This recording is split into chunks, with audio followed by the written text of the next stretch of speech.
उज्जैन हे फक्त एक शहर नाही, तर ती एक भावना आहे. महाकालाची नगरी, जिथे प्रत्येक प्रवास आपल्याला थोडं शांत करून जातो. नमस्कार मित्रांनो, मी शुभम आणि आजच्या या प्रवासात माझ्यासोबत आहे प्रतीक्षा. तर आजचा हा व्हिडिओ फक्त बाईक राईड नाही, तर दोघांनी एकत्र अनुभवलेला एक आध्यात्मिक प्रवास पण आहे. रोजचं आयुष्य, ऑफिस, धावपळ, कधी कधी मन म्हणतं थोडा ब्रेक हवा आहे.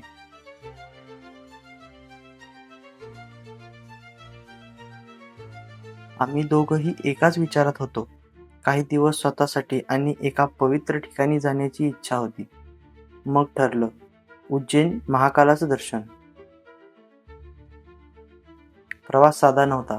जवळपास 700 किलोमीटर, तेही बाईकवर.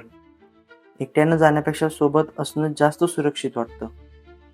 आम्ही सगळं नीट प्लॅन केलं. Route, breaks, safety. कारण हा प्रवास आनंदाचा होता, धाडसाचा नाही.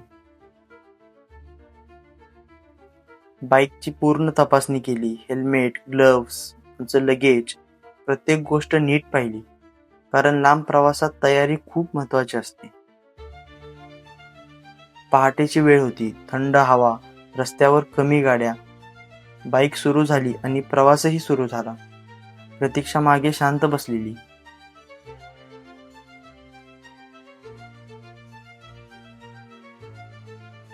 आणि दोघांचं लक्ष फक्त सुरक्षित राईडवर. हा प्रवास स्पीडसाठी नव्हता, तर तो अनुभवासाठी होता. लांब हायवेज, मध्ये चहाचे ब्रेक, थोड्या गप्पा, थोडा आराम आणि अशा छोट्या मोठ्या गोष्टी खूप महत्त्वाच्या असतात. त्या ठिकाणी जाणवलं, सोबत असेल तर प्रवास सोपा होतो. मधल्या टप्प्यात थोडा थकवा जाणवला. अशा वेळी एकमेकांना सांगणं, थोडा ब्रेक घेऊया. हा प्रवास स्पर्धेचा नव्हता, तर तो समजुतीचा होता. आणि शेवटी उज्जैन आलो. शहरात शिरताच थकवा पूर्ण कमी झाला. एकमेकांकडे पाहून फक्त एवढंच वाटलं की प्रवास यशस्वी झाला. महाकाल मंदिर, घंटानाद आणि भक्तांचा जयघोष. त्या दर्शनात मन आपोआप शांत झालं.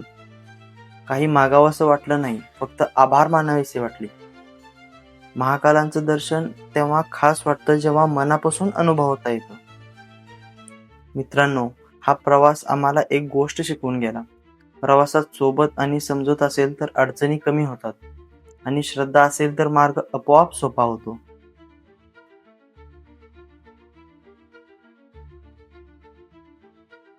ही फक्त एक ट्रिप नव्हती, तर तो एक अनुभव होता. पुढच्या एपिसोड्समध्ये तुम्हाला दिसेल पूर्ण बाईक राईड, रूट डिटेल्स, खर्च आणि उज्जैनमधली खास मोमेंट्स.